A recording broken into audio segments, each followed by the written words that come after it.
Welcome to the Sheckler Spotlight, where creativity meets purpose and conversation goes deeper. Join host Harrison Sheckler as he sits down with inspiring guests from all walks of life, artists, thinkers, musicians, and everyday heroes, to explore the stories that shape us, uplift us, and connect us. Now here's your host, Harrison Sheckler. Hi, I'm your host, Harrison Sheckler. Rachael Nemiroff is a singer-songwriter whose music has reached hearts all over the world with a message of authenticity, hope, and healing. Born in Huntsville, Alabama, and raised in Western Pennsylvania, Rachael moved to Nashville to pursue her passion for music, eventually signing her first publishing deal with Curb Word Music. As a writer, she's contributed to songs for artists like Anthem Lights, Lloyd Nix, Johnny Rez, Stars Go Dim, Steve Bryan, and Natasha Zambaro. But it's her own original music that's truly struck a chord. Her single, Beautifully and Wonderfully Made, became a viral hit on Instagram and Facebook, trending for 6 weeks and inspiring over 30,000 reels. Her follow-up, Honest to God, was considered for a Dove Award and has reached millions around the globe. Rachael has performed at major Christian festivals like One Fest, Uprise, Big Ticket Festival, and Alive, sharing stages with artists such as Tadashi, Liana Crawford, Tori Harper, Ben Fuller, and Stephen Malcolm. Known for her honest lyrics and catchy melodies, she's passionate about mental health and using her music to help listeners feel seen and less alone. The spotlight is now on you. Rachael Nemiroff, welcome to the podcast. Thank you so much for having me. I'm so happy to be here. Oh, absolutely. It's my honor to have you on the podcast. So thank you for your time. I just want to start from the origin. How did you get your start in music? You're born in Alabama and then you moved to Pennsylvania. Just kind of give us a little glimpse into what your childhood was like. Oh gosh, it's been such a journey. So I started singing when I was really little. I would sing all around the house, and I think that's something I know my sister would get annoyed with me, but my mom was like, "We need to like do something with this." So she started getting me involved in like the local playhouse where I grew up, and so I started doing stuff there, and then like in the choir at school, and then I started going to church when I was 16, and so then somehow they let me in like the youth band and I got to sing in like the big main service and just started singing in church more. And then music has just always been an outlet for me. My parents, they divorced when I was 6. And so it was just a way for me, I think, to like process some of those emotions as well. Yeah, singing and all of that. So that was kind of like in the nutshell of just how I started, I would say. My mom really like saw that in me and then just really wanted to encourage that and So getting me involved. it was 16 when you started going to church, right? And so Yeah. growing up, who were like the early musical influences for you? Oh gosh, that's such a good question. Okay, so actually my first like Christian song that I learned on guitar was Set the World on Fire by That's Britt a good one. Nicole. Oh yeah. I know, and it's a full circle moment because her and I connected like this last year just like on Instagram she'd followed me and stuff. So it just was I feel like 16-year-old me like would have been freaking out and kind of was still when she did that. But yeah, I would say my earlier influences though would be like Peter, Paul, and Mary. They're a folk duo. You I know them? love Peter, Paul, and Mary. Yeah, Like I'm you obsessed. know, People are yeah. like, "Oh, like Harrison, what do you like?" We would be sorry, I'm interrupting you, but like we Yeah, were going on no, like the for sure. football bus to different football games, and everyone's listening to rappers and whatnot, and they're like, "What do you listen to?" I'm like Peter, Paul, and Mary. So Yes, I love it. I love that you know them. They were actually my first concert when I was really little. My you parents took me. saw them? I did, yeah. I was like super, yeah, I was really, really little. I was like back in the day. Um, yeah, but my dad actually, he was very musical. He was a doctor, but he also like always, wanted to do music when he ended up doing that instead. Yeah. But he would like pull out his guitar when we were little and like we would all sing around in the living room. And my grandma was really musical too, but he really introduced me to them. And then we listened to like a lot of Motown. Just like old classics like 50s, 60s, and then Norah Jones too. I grew up listening to her a lot. So yeah, as far as like the Christian music space, I didn't really get introduced to that until high school. But yeah, like Hillsong, Matt Redman, Phil Wickham, Gunger was like a really big influence for me too. All Sons and Daughters. But yeah, Britt Nicole, Set the World on Fire was like the very first song that I learned on guitar. And I just remember, yeah, being so excited about that. That's all good music. That's the type of music that I grew up on, and I'm That's obsessed with cool. it. I And love, so, love Peter Paul and Mary oh, fan. there's so I mean, it's good like storytelling. They have those nice, the three harmonies in there, and it's nostalgia. I think it's timeless, honestly. I think the Ooh, music awesome. It is. really is. Yeah. So, okay, so you're 16 years old. You go into the church. Was there like were you always Christian like at heart, or was it kind of like something that was just it opened up to you, something that you hadn't experienced before, this like faith aspect of your life? Yeah, that's really interesting to think about. Or a really great question. So just kind of rewinding, my dad is Jewish and my mom is Ah, okay. Catholic. So, and I'm half Jewish, but we grew up celebrating Hanukkah from time to time, and we'd celebrate Christmas, go to mass here and there. So it's like it Hmm. was just like some spirituality was always kind of like in my background growing up. But my parents and I love them both dearly, but like they just weren't very like heavily involved, I would say, in Sure. that. It wasn't until, yeah, when was this? I was 16. I went to this performing arts high school, and a friend of mine actually invited me to their church. It was more like non-denominational. Hmm. And so I feel like I always believed that there just was a God, like a higher power, but it didn't really connect with me until I started going. To church. My friend Nate invited me. Nate Sullivan, shout out to him if he watches this. He played a really big part in just that journey when I like first became a Christian. But yeah, I would say that's when it just really connected for me, just having a personal relationship with Jesus. And I remember I went to something called Acquire the Fire. I don't know if you remember that tour. It was like a Don't know. uh, big tour with like speakers, different worship leaders, and I just remember there just like feeling really moved and I can't remember like how people say like do you have a date when you started following Jesus? And I don't Yeah. really have like a specific date. Obviously, it's been a journey since then, but yeah, I would say when I was 16, that is like when I became a Christian. I went there and I remember they're like, pray this prayer with us. And I remember doing that, but I feel like I've prayed that prayer several other times. Just to really make sure.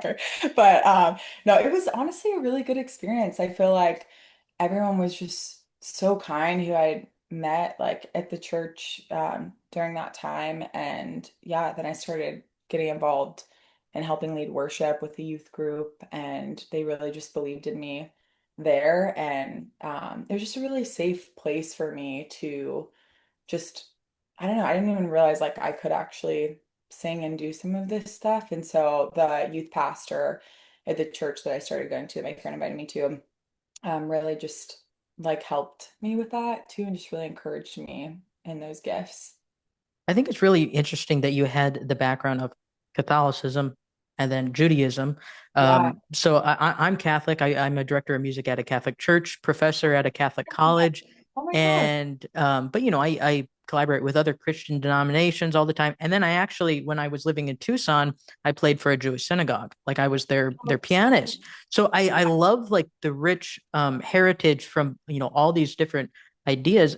And I think at least me personally, I don't know how it shapes you, but I feel like having these different perspectives, one kind of it opens doors for us, but it also can, oh, how do I want to put this? It makes us more relatable, or it gives us a different insight. At least me specifically for my music, yeah.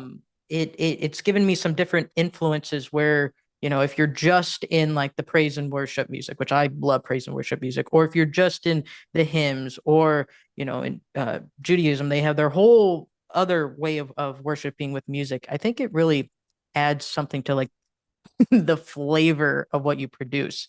So I'm curious, has your musical Yeah. style, because you were in more like a non-denominational setting, how would you describe your sound? And then maybe what specifically influenced it? Was it just one track? Oh, that's so hard, I feel like, to answer. Because I feel like it's changed so much, like sonically, from when I first moved down to Nashville. And, I was really young. I was taking meetings with different labels and all of that. Hmm. And totally honest, I think I just didn't really know who I was at that time. When you're Yeah. 18, 19, it's like you're still figuring stuff out. Your brain isn't even fully developed. And I call myself a recovering people pleaser. We're so on that journey, but sitting in these meetings and I know a lot of these people like that meant really well, but it's like they really wanted, in order to sign me to do a certain sound, you know what I mean? And so it's like I did that, and I'm Mm-hmm. again those experiences, but I think yeah, just because I didn't really know fully like where I was wanting to go, I kind of let like the people that I was in the room or some of these people at like these labels kind of tell me what I should be doing. And so I felt like that kind of put me in a very cookie cutter sound that just didn't feel like truly authentic to me. So Hmm. now I say I'm just trying to go back to my roots, like the Peter, Paul, and Mary, like Love influences, that. trying to bring like the old with the new, because I also love pop music and like pop melodies and all of that. So I think like where I'm going now sonically is just more of that like acoustic pop, like some of those organic, some like folk elements as well. So yeah. I love that. I was just talking with someone who does like country Christian, and we are Oh, talking about like where the industry is going. And it seems like for a while it was very like both Christian and country were both they kind of are heavily pop oriented, right? And it's kind of getting a little saturated, but I feel we're getting more to the storytelling aspect of music and more of that acoustic style and kind of back. It's cyclical, it's like we go in one way and then we come back. It's kind of like with fashion, like something goes out of style and all of a sudden we're dressing like we're in the 40s again. So it's just like yeah. what's happening? So That's so true. I know my yeah. mom always say like, "Oh, those used to be so popular back in the day, and they're making a comeback." I'm like, "You're right." Yeah, that's my mom too. She's like, I used to wear that when that was cool, but whoa. Yeah, I know. Also, I So feel like side yeah, note, Crocs. This is an ADHD moment, but I feel like Crocs are coming back. Have you? no, don't do Yeah. that. Don't do you wear Crocs? I'm Okay. sorry, I just can't Okay. do it. To be totally honest, I hated on them for the longest time because they made their appearance what, like 2000s, early 2000s, I and think so. then That's what I remember. Yeah. Every kid at the swimming pool had okay. Crocs. Yes, I never had them until now as an adult. And it's so funny because when I went down to Florida with my mom, we went into the Crocs store and they sold me the high heel Crocs. I have They a have high high, yes, heels? high heel Crocs. Yeah. Well, it's a platform. It's like a thick, like chunky platform. So they're actually pretty comfortable. But yeah, I definitely got some interesting commentary as I've worn them. So I will say I'm now on board with them. I used to be a hater. Wow. Right. Well, I think it's gonna take me a while to wear down to finally wear those. I don't know if I can do it, but You could do props it. to Yeah, you. you You're a rock it. trendsetter. Oh gosh, I don't know about that, but you'd rock them. Well, thank you. I appreciate that. So, so okay, going back onto your music and your journey. So, okay, so you had the influences of the praise and worship, and then being able to sing at church, and then you're moving to Nashville, trying to find labels and whatnot. But then you had like a viral moment that where one of your songs just kind of took off. Was that kind of like the pivotal moment of like, oh wow, my music, is really resonating with people, or did you see something earlier? Yeah, I mean, I don't know how to answer that. I would say, yeah, I feel like when I started doing more like live shows, Live shows, it, okay. yeah, like when I started doing more live shows and getting to meet people afterwards, I think even before some of these viral moments, to actually like be face to face with, a young kid who comes up to me at the end of a show and tells me whether that's their whole life story or the way that a certain song that I just sang up there really connected with them. I think that's when it really started to hit because, and not to say, obviously I'm so thankful for the support, like, and being able to connect with people Hmm. online who share music, all that stuff. And But I think, yeah, when I really started doing live shows, it was a live festival. That was like my big first Christian festival. And I remember just even freaking out with all of that too, because this is a total side note, but they had something called a Live's Got Talent, like in 2010 or 11. Wild. I still have a picture of it. It's hilarious of me up there, little like 16-year-old Rach with a guitar trying out. I don't think they have it anymore because when I went back, I think they nixed like the talent show thing. Mm. But because I don't know, I guess you can't do that at Christian music festival. Who knows? Um, I might get in trouble for saying that. But anywho, they had that back in 2010, and I played Britt Nicole Set the World on fire. And yeah, it was just full circle moment because I ended up playing that years later. But anywho, going back to what you had asked me, yeah, I stood in the meet and greet line for, I think they said, oh, you only, have to stand here for like 30 minutes. And I was there for like over an hour, I would say and a half, just like chatting with people afterwards. Cause that is why I do, like, part of the reason why I do what I do is that, is like really getting connect with people after shows, and just kind of the heart behind everything I do as well, because I feel like that is the most meaningful and rewarding thing is just getting to hear how someone just sees parts of their story in my music. And I don't know, I would say that's like when it started really clicking for me when I played a live festival for the first time. And that was like my first like meet and greet at like a major festival, and like some of the stories, it just truly brings you to tears because you're like, oh my gosh, like there's so many people just going through some really hard things that you would just literally never know about or suspect. So yeah. Well, I'm curious because you mentioned that you're sharing your story through music. So songs like, Beautifully and Wonderfully Made and Let Your Light Shine.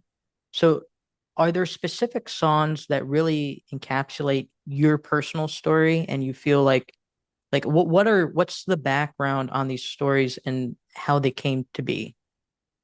Yeah, so with Beautifully and Wonderfully Made, so we're just getting real here, I but love this. I love We're an these. open, unfiltered book. Yeah, I mean, I would say with that one, I feel like each song that I have kind of tells its own story and like a chapter of my life in a way.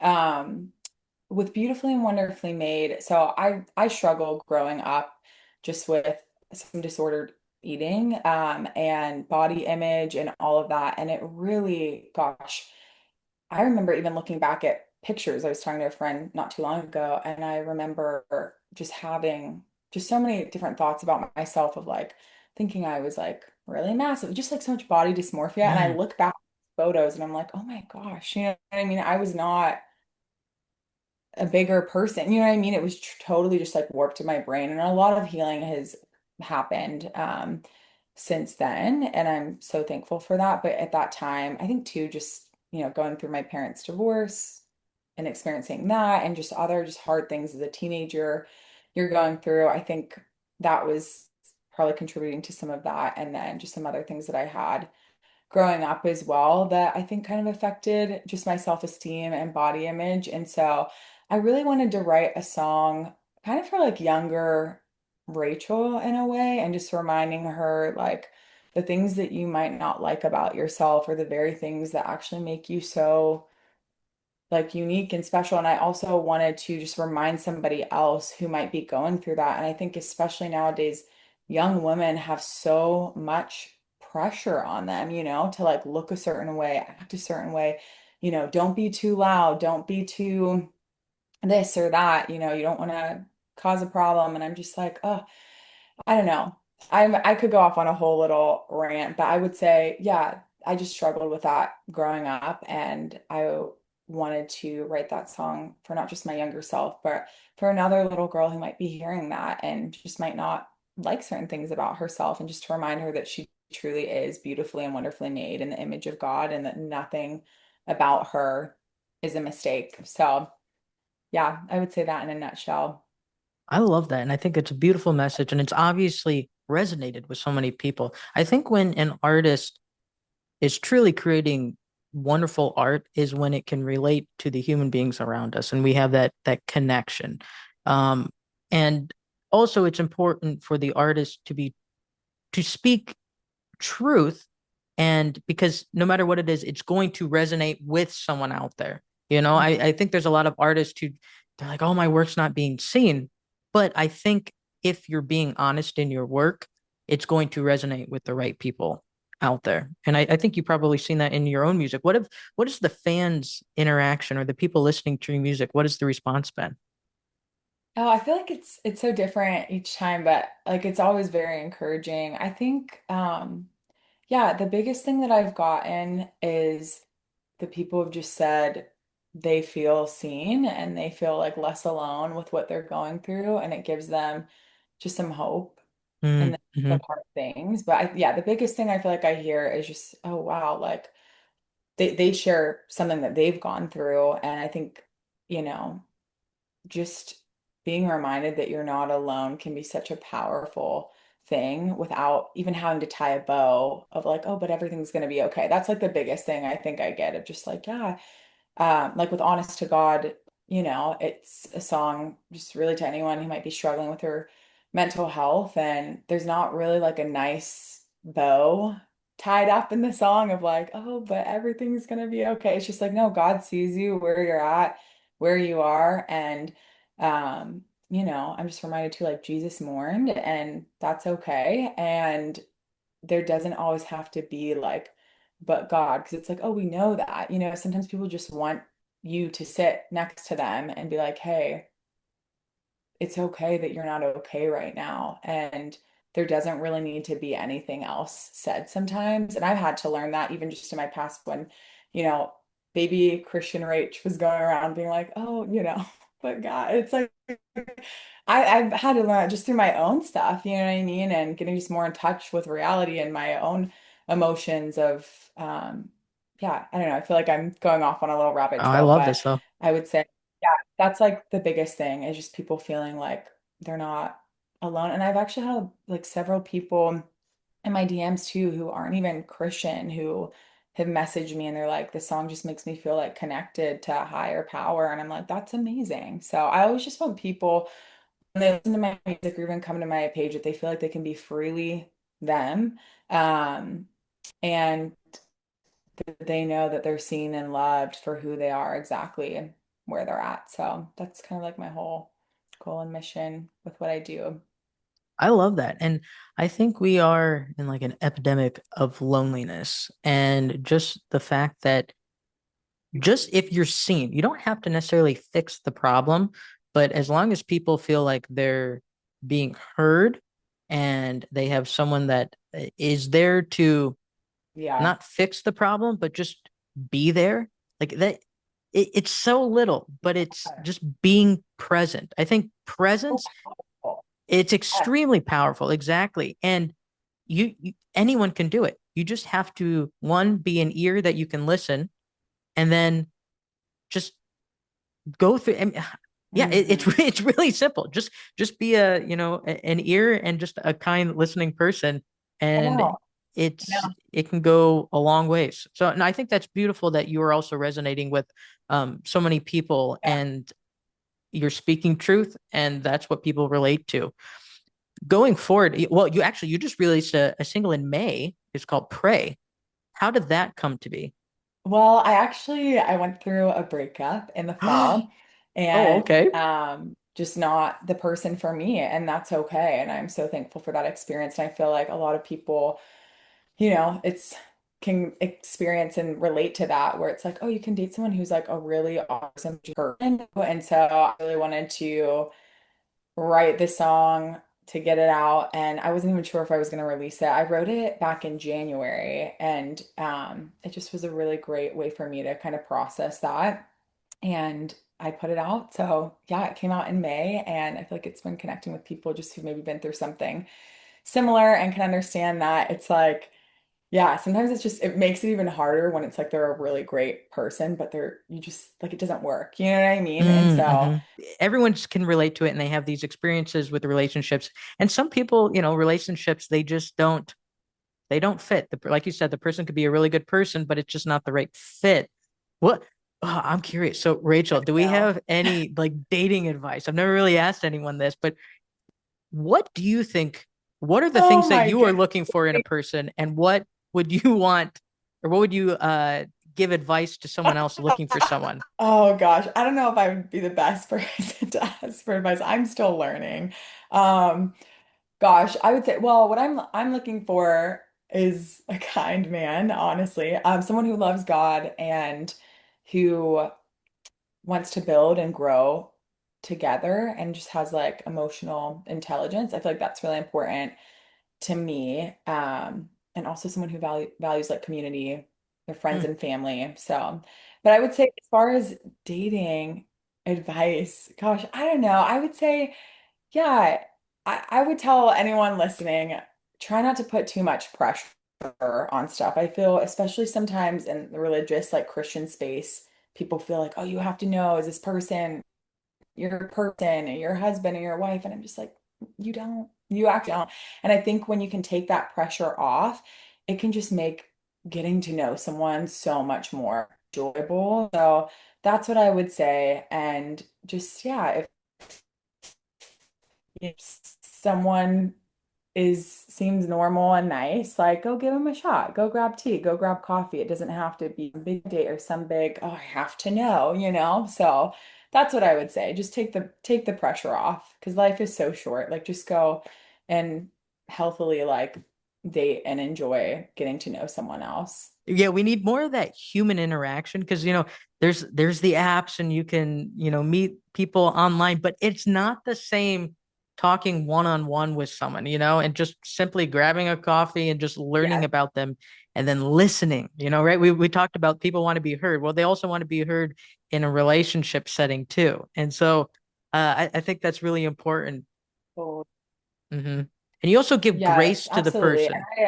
Oh, for sure. Hmm. Absolutely. And I would even say too, like I love meeting people in person too, but like if anyone is like, on an app, I would say definitely, meet up sooner than later, because I feel like people can just get to know each other through a screen. I'm like, go do something. You know what I mean? Like that's how in the past when I was on one and I was like, okay, let me just go and actually like meet them in person instead of waiting like a month or so on end. I'm like, meet them pretty quickly. It's important to do so I think that's great advice. because you can only So, take so much.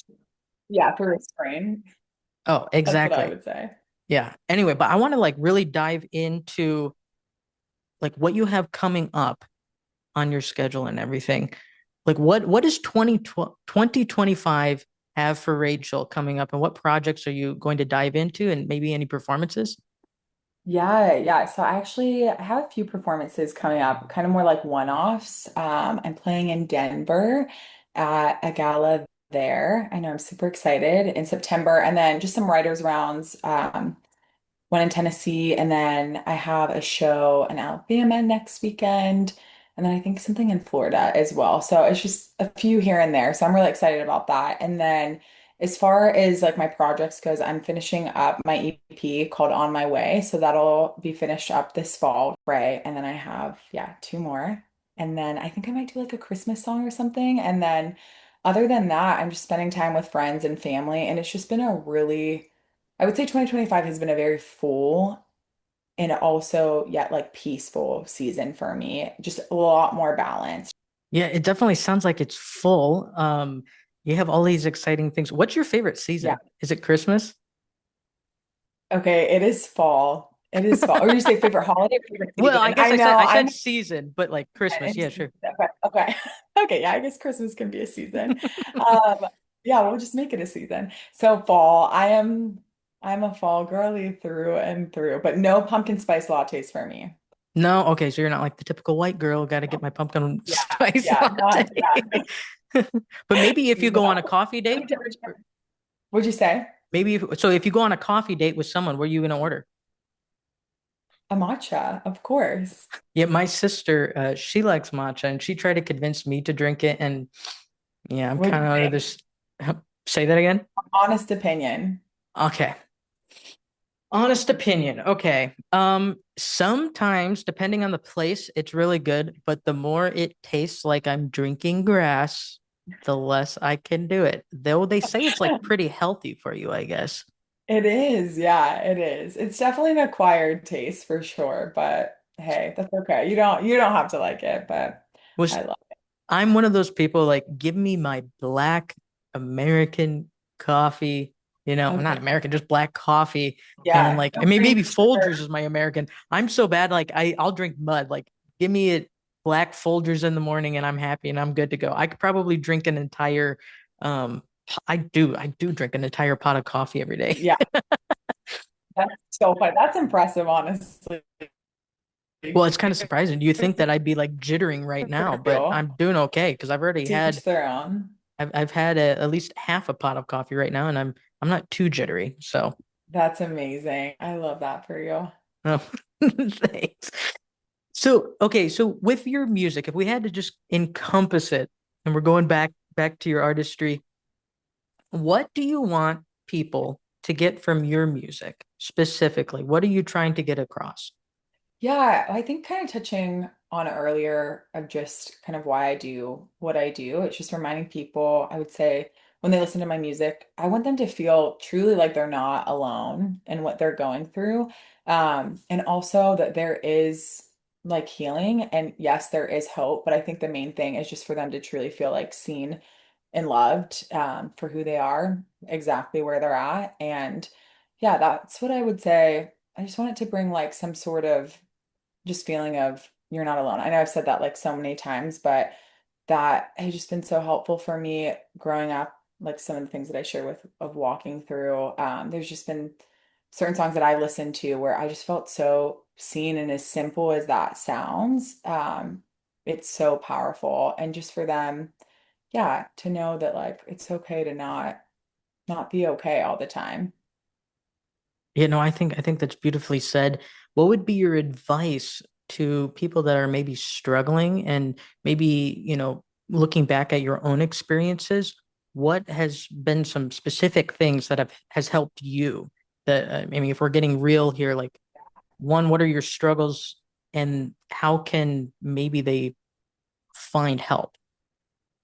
Oh my gosh, yes, I love this question. I actually heard a really good message this Sunday on grief. Probably the best message that I have heard in a long time being preached in church. That there wasn't some shiny bow again, like the tying a bow of, oh, everything's gonna be okay. And I would say something that I've learned just through the things that I've walked through, just some really hard things. It was a really hard year for me in 2020. I actually lost my dad like very tragically, and just some other things that had happened. And I would say it's probably like my lowest year, but sometimes we just have to go through something in order to get through it. And that really just stuck with me because I think sometimes I've in the past been like, oh, I just want this thing to be over. You know what I mean? It's like if we don't grieve, if we don't deal with this stuff, it's going to end up dealing with you. And that's what it did for me for a period of time. I didn't talk about it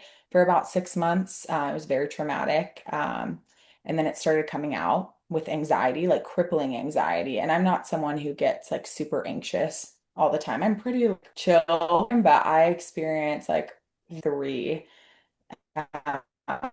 Um, and it was hard for me. I mean, I would still get up and like get out of the house, but I just never knew when I would be very like triggered and like activated and feel like I'd have to go throw up or something. You know what I mean? And it was like literally all of that stored trauma was like manifesting, you know what I mean, in physical symptoms. And so actually one of my best friends, we see the same therapist, actually a few of my best friends. But I saw how much this therapist really helped my friend when she was going through such a hard time. So she was like, I think this lady would really help you. And I remember calling her up and I was crying on the phone. I was like, can you help me? Because I was just really, I'm laughing now, but I mean, it was really a hard time. And I wrote the song On My Way, and in the chorus it says, sometimes it gets worse before it gets better. And I'm just gonna, like I said, be real here. It almost kind of like got, I mean, it was already not great, you know what I mean? Just the physical symptoms that I was feeling and the anxiety and all of that. Um, and I started doing trauma-informed therapy and I did it consistently. And I did it for almost, gosh, a year and a half. And I'll still go from time to time, just do regular like talk back therapy here and there. Um, with my girl Christine, my therapist. I love her. But yeah, almost kind of got worse a little bit before it got better. And then I would say it was probably like a solid 5 months that were just really hard. And then I'll never forget, when did I start? February, March, April, May, like June 2023, things started to like lift a little bit. I still had a little residue, like when I would go out in public, sometimes I'd be like, oh no, like the last 5 months were genuinely like really hard. And yeah, like things got better, but I had to go through it to get through it. And just, it's okay to anyone listening. If you are just going through maybe the hardest thing that you've ever gone through, first off, you're not alone. It's okay if you're not happy. It's literally okay if you're listening to this right now and you're like, I am not happy. You don't have to be happy.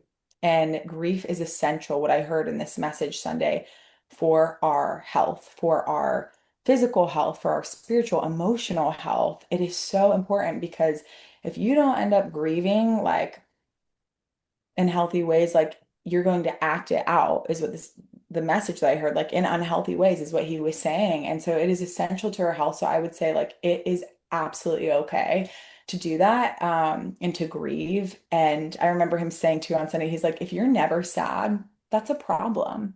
You're either out of touch with reality or your own emotion. So, and if you're sitting here and you're like, okay, I know it's okay not to be okay, all this, but then like, what do I do because I don't love feeling this way? I would say tell someone, because you would be so surprised and shocked that somebody else might be going through that.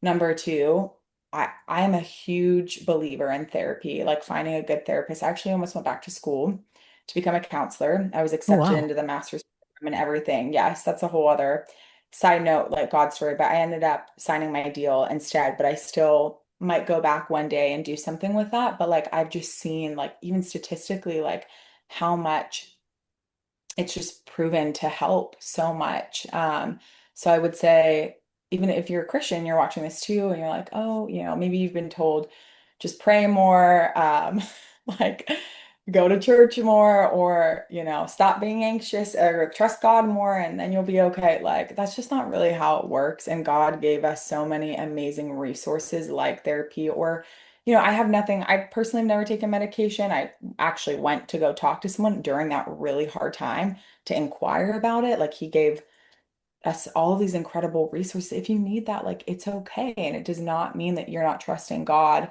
enough if you're having some of these symptoms come up. And it would be so understandable, especially if you're going through some really hard things right now. Of course, you're going to feel anxious. Of course, you're going to feel maybe feelings of depression and sadness. Like, allow yourself to grieve. I know that was a whole long thing, but hopefully, yeah, to anyone listening to this, like, you can take something from this and just know that it's okay to reach out for help. It was the best thing that I ever did. And now I know, hard things, we're not promised for things to be, rainbow and butterflies all the times. Like, Harrison, you will experience some more hard things in life. Anyone watching this, you will experience that, like death, loss, like all the things, sickness. And I feel like I'm now more equipped with tools that I have from going through that really hard time, just things that I didn't even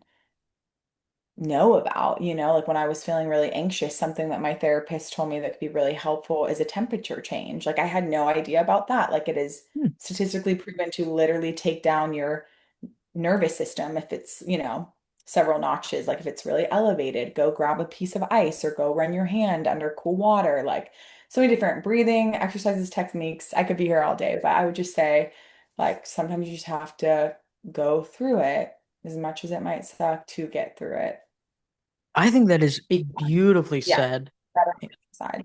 and great advice. That I'm just thank you so much for, you know, expressing your own experience and, also saying to the listeners that like you can get through it. But I think an important aspect to look at is, like you said, we have to embrace the emotions that we're going through because sometimes it's a growth experience. And uh, it's healthy. Like it's healthy to express the ups and then the downs because that's just how our mind and our body works. And when Mhm. we're trying to create that resistance and not letting it work in the beautiful way that God, allowed it to work, we might be creating more, I guess, issues down the road. And so then it's perfectly fine to go to a therapist. And I don't think it's as looked it like maybe like I don't know 30 years ago people were like, oh, you're going to like a therapist, but now it just seems like What's wrong with you? Yeah. yeah, no, today is like it's a good time. Like people accept it. I've talked to mental or many people about mental health and how it's really just helped them feel more grounded in control of their daily life. It's not going to fix everything, but it's going to equip you with ways to deal with some of the emotions and maybe give advice on the interactions that you have in your daily life that can make things more bearable, I guess. Is that the way to look at it? I think so. Yeah, absolutely. And just Yeah. So getting better tools to navigate life, and processing those feelings and emotions and just getting curious of like, okay, was this coming from something in childhood or, is it someone says something to you and realizing like some of this stuff is just not personal, you know what I mean? So just giving you better tools to navigate everyday life. I think that's huge. And so thank you again for being vulnerable and speaking about that. Because I think when people hear someone, like that has like an online presence, be open about it because everyone looks like they're so perfect and that they don't have any problems. But Well, when let they're me tell you. vulnerable, Sorry, I didn't mean to cut you off. you're fine. I do just want to say this, that the people that you see online that you might think have everything together, like I'm telling you, everyone is going through something or will go through something, and I'm not trying to, yeah, yeah, everyone, even your favorite people that you look up to, like, and there's nothing wrong with that. It's just, yeah, sometimes I do feel, again, not to sound judgmental or anything like that, but there are people that they're like, oh my gosh, like nothing's ever wrong. And I'm like, honeybee, like something's not, you're just, there's a connection there that's not quite clicking. And that's okay. Everyone's on their own journey. But yes, I love what you said that too, just bringing up the social media because it's so easy nowadays just to compare and think that everyone's life is better than yours or perfect. And so if you're starting to feel that way, I would just say go like touch some grass and get outside. And some good friends and I have been talking recently about just the benefits of truly just not like scrolling all the time on our phones and really just being intentional when we're together of putting our phones down and not being on it. It'll really help you. You'd be surprised. Get outside, put down your phone for a minute, and your brain will be like, "Oh, thank you." Yeah, and it goes back to like what I was saying earlier about being present. It's so important to just see the people that are around us in person in the relationships that we have. Because I mean, we only live one life, we have one life to live. And don't you want to impact the people that are in your life rather than looking at a phone of millions of people you may never have a relationship with? Yeah. It's so important. So, ditto to that. It's just like step away from the screen, Step still listen away to from this the screen. podcast, Yes. still listen to the podcast, go Yeah, touch some grass on a walk absolutely. and whatever, While drink a you're matcha if you have to, um, while you're listening to the podcast, but realize that you're getting some really good advice from this too. So absolutely balance. yeah, Yes. it's balance. I think balance with everything in life is what we're striving for. So true. I love that. If you had any just like well, one is what is like the best advice you've received in your life, and maybe something that do you have like a daily, I don't know, quote or something that you go to that like centers you that you put your focus on? Oh, I don't know if I could tell you off the top of my head like the best advice that I've ever been given because I feel like there's just been so many people that have really spoken just wise things in my life over the years. And my mom being one of them. So I just want to give her a shout out because I know she'll listen to this, but she is truly I feel like sharing things with me on a daily basis that just, yeah, as I've gotten older, like we've become really close. And so she just has been like my biggest inspiration. So there's just always something that she says, I feel like that just um sticks with me. Okay, wait, I literally have ADHD. So, It's okay. like, what was that other, you guys are seeing in real time how this works in my brain sometimes. What was the other question you asked? You said best advice, and then what was the other one? Though I was trying to Oh, form a question in my head. Sometimes like my words don't come out oh, exactly. I Yeah, like literally wrote a song about it where I'm like, so, and I'm unmedicated ADHD. So here we are. Okay, wait, I actually do remember the other part that you said. Okay. okay. It came back to me. It came back to me. My brain froze for a second. So, yes, I've had a lot of people who've spoken a lot of great things in my life over the years. And I would say for me, I try to practice gratitude actually every day, like incorporating that. I know it sounds very simple, but like it is so powerful and just truly like the research that people have done on it as well, like how it can kind of rewire your brain. And I don't know, just finding one thing, like one thing. And I know sometimes it can be easier said than done when things are going well, right? But I have just tried to even incorporate that, even when I've gone through some hard things, or if there's something that comes up in the day that might activate me or something that feels frustrating. It's like, okay, not to dismiss that, not to not acknowledge it, acknowledging those things, that's a part of it. And then being like, okay, just I have like kind of a way that I process through things, but also just going back to gratitude of like thankfulness. It's just really kind of helped rewire my brain with things and just how I see life in general. So I try and at least do that each morning. Like I did that this morning. I like got up and I was like, okay, before I grab my phone, I actually slept with it. I've been trying to sleep with it in the other room, like in my bathroom that's Oh yeah. attached.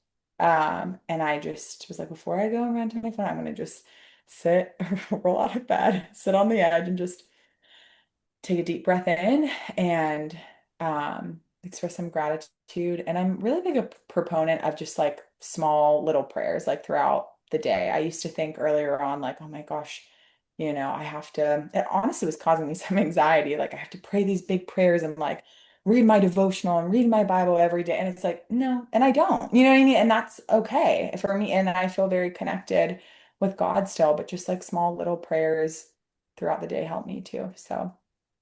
I think that's great. And you know, I think God gives us certain signs that throughout our day and of how he wants us to live and whatnot. And so I want you to know right now, I feel like I've been getting signs from God and just what you just said, because so many people, literally in the past 2 weeks, people I see in person, people I've interviewed, they're all talking about gratitude and perspective reframing is like the past 2 weeks. Everyone, like people I meet at work and stuff, they're all Oh, talking about like, I've been really doing this perspective reframing. So I wonder if God is like speaking through people saying, Harrison, yeah. maybe you need to have a heart of gratitude and start focusing and rewiring your brain. Because I'm like, what is with this? All of a sudden, just in like the past 2 weeks, everyone's talking about this. I think this is Cool. I need to get on this train because it seems like it's working for people. Oh, I love that. I mean, it's been helpful for me. Even just little things. If you can just find one thing, it could be as simple as like, you know, what you're eating that day, which, Yeah. but truly, it can be and expand from there. So big believer in it. That's beautiful though, that's been coming up in your Yeah. world. Yeah. I think life is a gift and It we is. have to be thankful for what we've been giving and embrace and be present for everything that is going on in our life and experience it. Just Yeah. experience it and soak it in and let all of those emotions that you feel, like feel them. I think that's really what encompasses life because it's something really beautiful. Yeah, I'm with you. Yeah. Well, we're coming to the end of our podcast. And as you know, Oh, what it's so I know it just like zooms by, and what's going to fast. zoom by right now is a 1 minute rapid fire round of questions. Okay. So Hopefully my brain is stuck. We'll see. yeah, so I have some tailored to you. We'll see how you do. Let me pull up my timer. And no pressure. If you want to expound on a question and do one question in a minute, well, that's your choice. But I have my timer ready. Okay. Are you ready for this I 1 think minute so. rapid round? Yeah, let's go. Okay. Morning or night owl? Night owl. First song you ever wrote? Won't Stop Loving You. Song you wish you'd written? Oh, I don't know. It's too hard. Dream duet partner? Dream duet partner. I would say Britt Nicole, full circle moment. Beach vacation or mountain retreat? Mountain retreat. Absolutely. Oh, I love it. Go-to comfort food? Sweet potatoes. That sounds so good. Favorite book or devotional? Jesus Calling. Oh, okay. What instrument would you love to learn that you don't play? Cello. Oh, so good. Best advice you've ever received? Well, I already asked that. So if you weren't a musician, what would you be doing today? Therapist. And one word your friends would use to describe you? Quirky and, well, I was two. Quirky and free-spirited. I love that. And that is our 1 minute. Yeah. That was a good insight into Rachael Nemiroff. Well, Rachael, I really appreciate that you were just super vulnerable with me today, talking about, some of the mental health struggles, and then how you were able to pair it with your love for music and the songs that are resonating with people. Like I said, when we are really vulnerable, and especially as artists, when we express that vulnerability, one, I think it comes off as genuine. People see that you are meaning what you're saying and people can relate to it. And that's what makes the art so beautiful and impactful. So I just want to thank you for being vulnerable and open in the discussion. I think you're just a really interesting person, and I love all the great things you're doing. So thank you for being on the podcast. Thank you so much for having me. I so enjoyed my time. This is really special. So appreciate you. Absolutely. Thank you so much. Thanks for listening to the Sheckler Spotlight with your host, Harrison Sheckler. If you've enjoyed this episode, be sure to subscribe, follow, and share the show with a friend. New conversations drop regularly, so stay tuned. And thanks again for listening and being a part of the journey. Follow Harrison Sheckler on social media and visit harrisonsheckler.com to learn more.